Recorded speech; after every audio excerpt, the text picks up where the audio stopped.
Pierre-Alexandre Anglade, bonjour. Bonjour. Et bienvenue, député Renaissance des Français de l'étranger, en l'occurrence le Benelux essentiellement. Un mot de ce qui se passe en ce moment au Gabon, un putsch militaire. Bon, évidemment, c'est très confus dans le pays. Ça donne l'impression d'une série de dominos en Afrique et la France semble impuissante.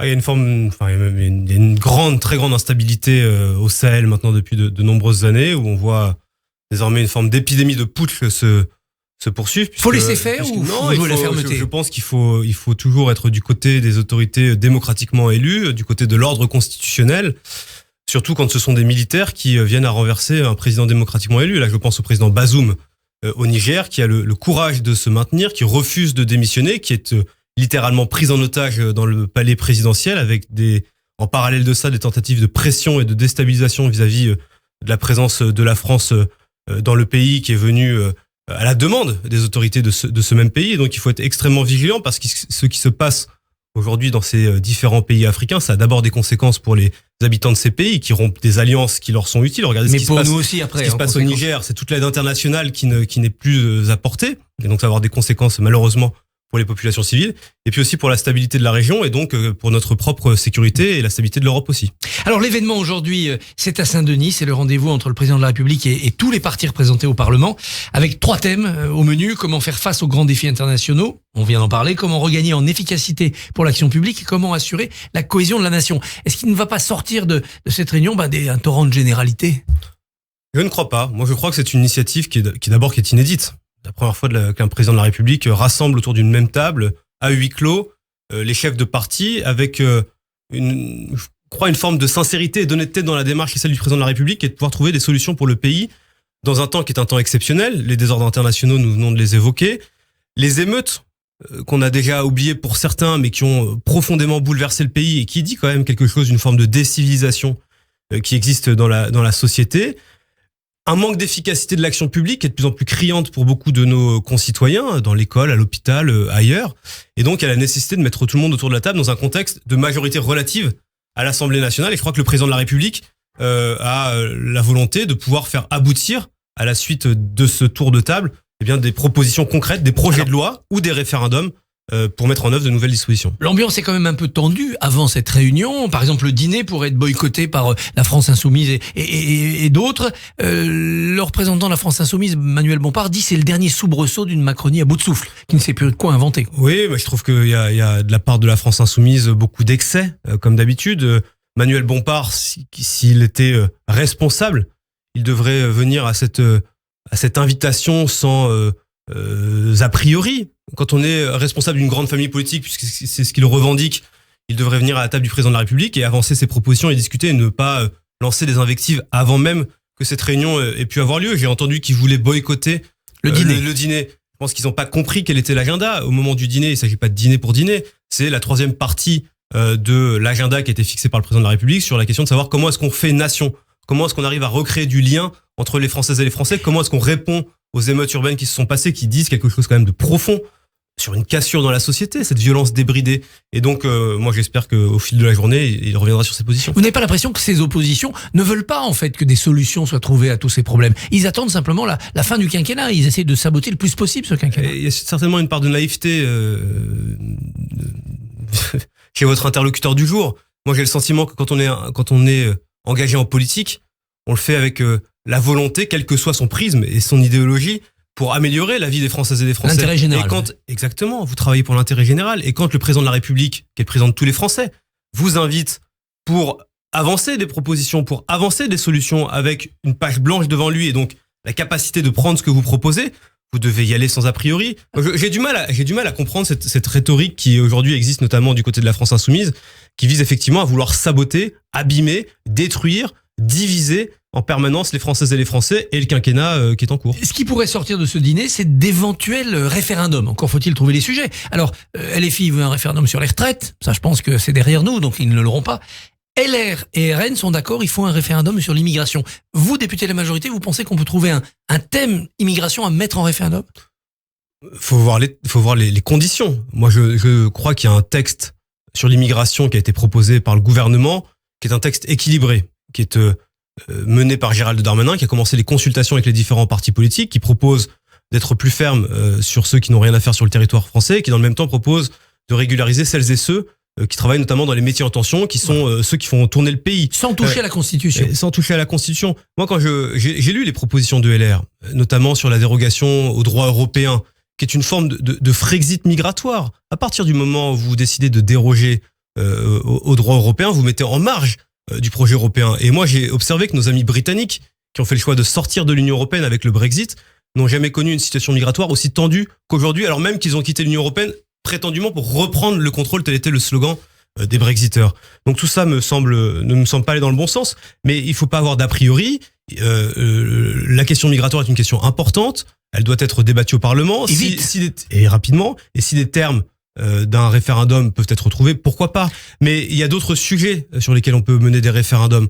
Je pense par exemple à la réforme des institutions, la réforme constitutionnelle que nous avons portée en 2018, qui a été empêchée par les oppositions à l'époque, sur la réduction des nombres de parlementaires, sur l'organisation territoriale, avec plus de décentralisation. Avec plus de décentralisation. Tout ça, ça peut passer par référendum. Et puis un dernier point, Christophe Barbier, qu'on termine par là, aussi sur le vivre ensemble. Alors, est-ce qu'il faut par exemple généraliser le SNU? Ça peut être une des questions. Et la fin de vie, c'est une conscience pour chacun, un cas de conscience. Ça peut aussi faire partie des sujets qui peuvent être posés à référendum. En tout cas, il y a rien qui est aujourd'hui décidé. Tout est sur la table.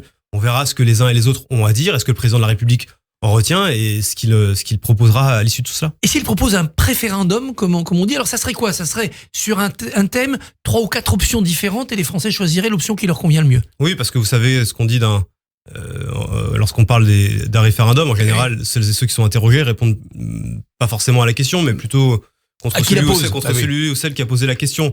Donc un préférendum, c'est ce qui a été avancé notamment par le porte-parole du gouvernement, Olivier Véran, avec la possibilité de cocher, de répondre à plusieurs questions, ce qui permet de se recentrer sur l'objet plutôt que sur celui qui émet la question. La baya sera interdite à l'école. Gabriel Attal, le ministre de l'Éducation, l'a dit. L'opinion l'approuve, les sondages sont clairs. Mais est-ce le bon moment pour poser ce problème? Ouais, je crois, parce que c'était même une demande très forte de la part des directeurs d'établissements scolaires, des personnels éducatifs, parce qu'on voit bien qu'il y avait une offensive d'une partie de milieux intégristes, communautaires, qui encourageaient certaines jeunes filles à porter la baya comme une forme de revendication religieuse. Quand vous portez la baya qui en soi n'est pas un vêtement religieux, mais qui est une forme, qui est un signe d'appartenance religieuse, cela était une manière de tester la République et une manière de la défier.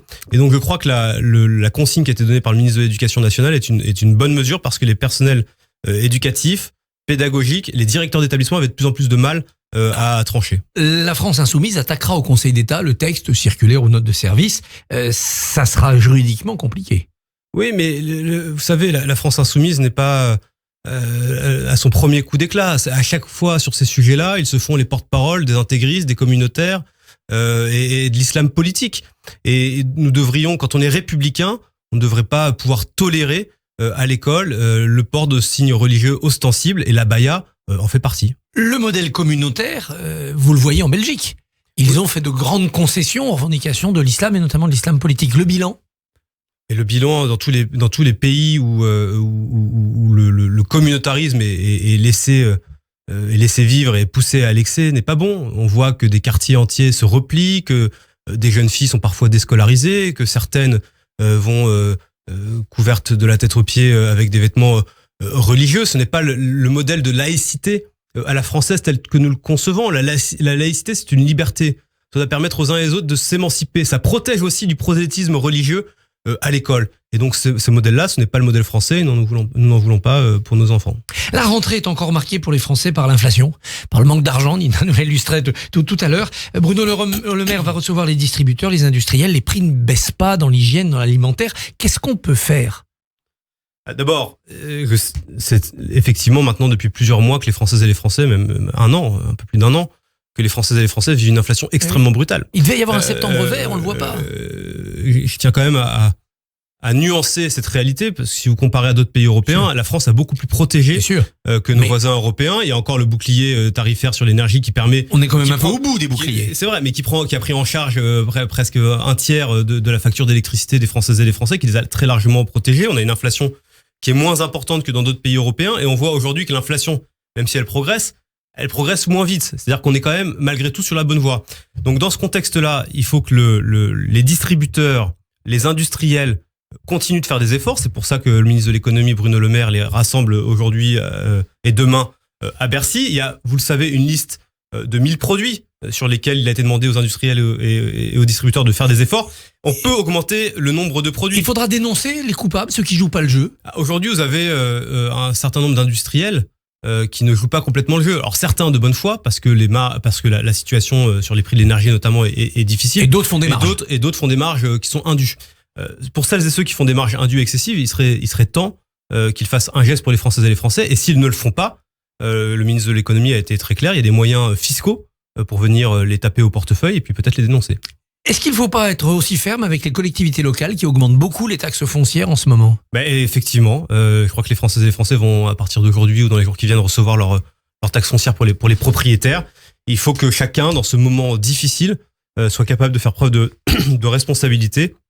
C'est valable pour les industriels, c'est valable pour les entreprises, c'est aussi valable pour les collectivités locales et les collectivités territoriales. Quand le gouvernement dit on n'augmente pas les impôts, les Français disent c'est faux. Même si c'est pas les impôts du gouvernement, les Français n'augmentent pas, le gouvernement n'augmente pas les impôts, il les baisse. C'est une année d'élection, il y aura les européennes à la fin de l'année, les sénatoriales dans quelques semaines, mais pour les européennes, vous êtes intéressé, vous aimeriez mener la liste, c'est chez vous, c'est Bruxelles. Non, vous savez, d'abord, c'est une institution que je connais bien parce que j'y ai travaillé. Aujourd'hui, je préside la commission des affaires européennes à l'Assemblée nationale, ce qui m'occupe beaucoup. Je m'engagerai dans cette campagne puisque j'ai la responsabilité, Stéphane Séjourné m'a confié la responsabilité de préparer les élections européennes pour le parti, donc je le ferai. Les questions de liste viendront plus tard. Vous dites pas non? Je dis qu'aujourd'hui je suis député à l'Assemblée nationale, que ça m'occupe beaucoup, que c'est le seul mandat qui aujourd'hui m'intéresse. Pierre-Alexandre Anglade, merci, bonne journée. Merci. Merci Christophe Barbier. On retiendra 2 idées parmi les nombreuses idées que vous nous avez soumises. Le communautarisme poussé à l'extrême n'est jamais bon. C'était pour le sociétal.